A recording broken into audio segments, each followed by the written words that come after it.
जय श्री कृष्ण। आज श्रीमद् भागवत गीता यथारूप के अध्याय 1 के श्लोक 11 से हम आगे की तरफ अध्ययन करेंगे। अध्याय 1 कुरुक्षेत्र के युद्ध स्थल में सैन्य निरीक्षण। इस सीरीज को हम आगे बढ़ाते हुए आप सभी के आशीर्वाद से आज हम आगे की तरफ बढ़ेंगे। श्लोक 11। अयनेषु च सर्वेषु यथा भागम अवस्थिता भीष्ममेवा धीरचंदु भवन्तः सर्व एव। अतएव सैन्य व्यूह में अपने अपने मोर्चों पर खड़े होकर आप सभी भीष्म पितामह को पूरी सहायता दें। भीष्म पितामह के शौर्य की प्रशंसा करने के बाद दुर्योधन ने सोचा कि कहीं अन्य योद्धा यह न समझ लें कि उन्हें कम महत्व दिया जा रहा है। अतः दुर्योधन ने अपने सहज कूटनीतिक ढंग से स्थिति संभालने के उद्देश्य से उपयुक्त शब्द कहे। मित्रों, जैसा कि हम अध्याय 1 के श्लोक 1 से 10 तक इस बात का वर्णन कर चुके हैं कि जब पांडव और कौरव की सेनाएं युद्ध स्थल में आमने सामने आ चुकी थी तो दोनों पक्ष ने अपने अपने सेना का निरीक्षण किया। उसने बलपूर्वक कहा, दुर्योधन ने बलपूर्वक कहा कि भीष्मदेव निसंदेह महानतम योद्धा है, किंतु अब वे वृद्ध हो चुके हैं। अतः प्रत्येक सैनिक को चाहिए कि चारों ओर से उनकी सुरक्षा का विशेष ध्यान रखें। हो सकता है कि वे किसी एक दिशा में युद्ध करने में लग जाएं और शत्रु इस व्यवस्था का लाभ उठा ले। अतः यह आवश्यक है कि अन्य योद्धा मोर्चों पर अपनी अपनी स्थिति पर अडिग रहें और शत्रु को व्यूह न तोड़ने दें। दुर्योधन को पूर्ण विश्वास था कि कुरुओं की विजय भीष्मदेव की उपस्थिति पर निर्भर है। उसे युद्ध में भीष्मदेव तथा द्रोणाचार्य के पूर्ण सहयोग की आशा थी, क्योंकि वह अच्छी तरह जानता था कि इन दोनों ने उस समय एक शब्द भी नहीं कहा था जब अर्जुन की पत्नी द्रौपदी को असहाय अवस्था में भरी सभा में नग्न किया जा रहा था, और जब उनसे न्याय की भीख मांगी थी, यह जानते हुए भी कि इन दोनों सेनापतियों के मन में पांडवों के लिए स्नेह था। दुर्योधन को आशा थी कि वे इस स्नेह को उसी तरह त्याग देंगे जिस तरह उन्होंने क्रीड़ा के अवसर पर किया था। श्लोक 11। तस्य संजनयन् हर्षं कुरुवृध पितामह सिंहनादं विन्ध्योंचे शंखं दध्मो प्रतापवान। तब कुरुवंश के वयोवृद्ध परम प्रतापी एवं वृद्ध पितामह ने सिंह गर्जना की सी ध्वनि करने वाले शंख को उच्च स्वर से बजाया, जिससे दुर्योधन को हर्ष हुआ। जब सभी योद्धाओं ने अपने अपने शंख को बजाना शुरू किया, उसी का शुरुआत करते हैं पितामह, और जब इस पितामह शंख बजाते हैं तो दुर्योधन को हर्ष होता है। कुरुवंश के वयोवृद्ध पितामह अपने पौत्र दुर्योधन का मनोभाव जान गए और उसके प्रति अपनी स्वाभाविक दयावश उन्होंने उसे प्रसन्न करने के लिए अत्यंत उच्च स्वर से अपना शंख बजाया, जो उनकी सिंह के समान स्थिति के अनुरूप था। अप्रत्यक्ष रूप से शंख के द्वारा प्रतीकात्मक ढंग से उन्होंने अपने हताश पौत्र दुर्योधन को बता दिया कि उन्हें युद्ध में विजय की आशा नहीं है, क्योंकि दूसरे पक्ष में साक्षात भगवान श्री कृष्ण हैं। फिर भी युद्ध का मार्गदर्शन करना उनका कर्तव्य था और इस संबंध में वे कोई कसर नहीं रखेंगे। श्लोक 13। ततः शंखाश्च भैर्यश्च पन्नवान खगोमुखा सहस्रबाभ्य हन्यन्त सशब्दस्तु मूलो। तत्पश्चात शंख, नगाड़े, बिगुल, तुरही तथा सिंह सहसा एक साथ बज उठे। वह संवेद स्वर अत्यंत कोलाहलपूर्ण था। तथा श्वेतैर्है युक्ते महति सैन्दने स्थितो माधव पांडवैश्चैव दिग्धो शंखः प्रदग्धः।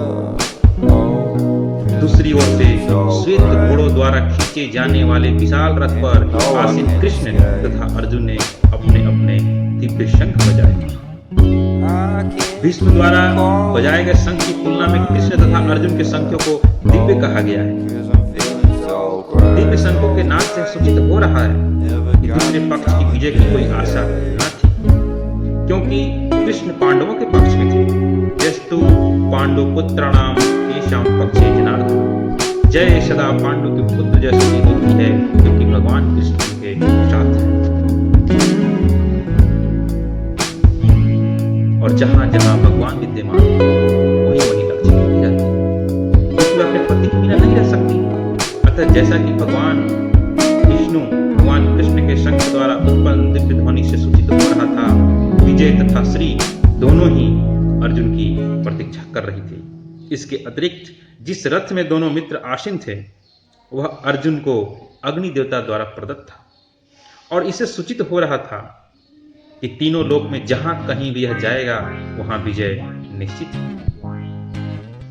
पांचजन्यम ऋषिकेशो देवदत्तम धनंजय ओम दग्नो महाशंखम। भगवान कृष्ण ने अपना 5 शंख बजाया। अर्जुन ने देवदत्त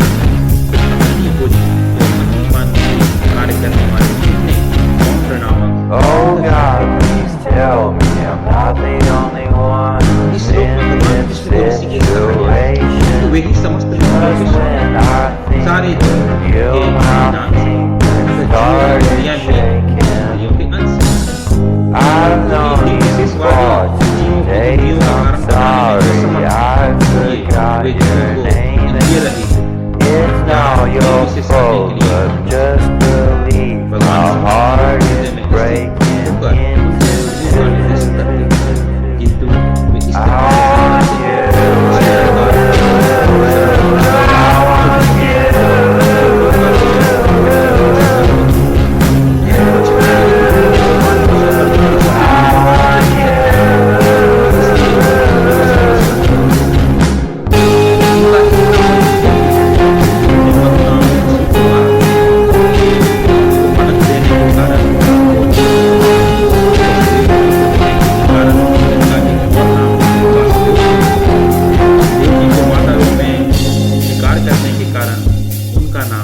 के अंश वृंदावन में यशोदा के साथ बाल लीलाएं करने के कारण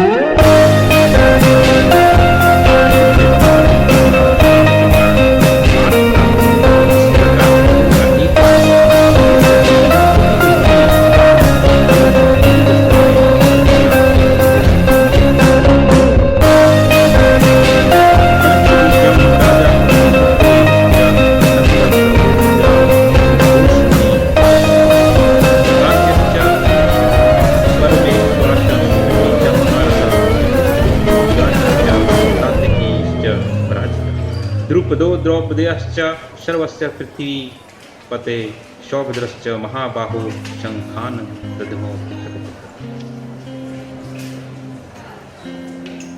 हे राजन, कुंती पुत्र राजा युधिष्ठिर ने अपना अनंत विजय नामक शंख बजाया तथा नकुल और सहदेव ने सुघोष एवं मणि पुष्पक शंख बजाए।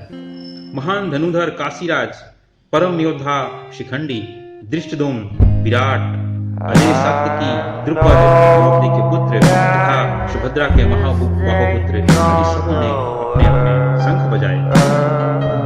संजय ने राजा धृतराष्ट्र को अनंत चतुराई से यह बताया कि पांडु को पुत्रों को धोखा देने तथा राज सिंहासन पर अपने पुत्रों को आसीन कराने की यह अविवेकपूर्ण नीति श्लाघनीय नहीं थी। लक्षणों से पहले ही हो रहा था इस युद्ध में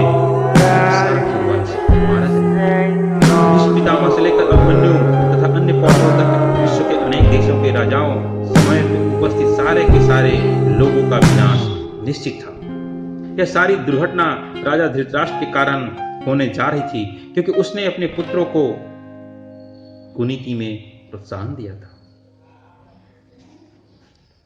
सहघोषो धार्तराष्ट्राणाम हृदयाणि व्याधारयत् नभश्च पृथ्वीं चैव तुमलो अभ्यून नाद्यम्। इन विभिन्न शंखों की ध्वनि कोलाहल पूर्ण बन गई, जो आकाश तथा पृथ्वी को शब्दायमान करती हुई धृतराष्ट्र के पुत्रों के हृदय को विदीर्ण करने लगी।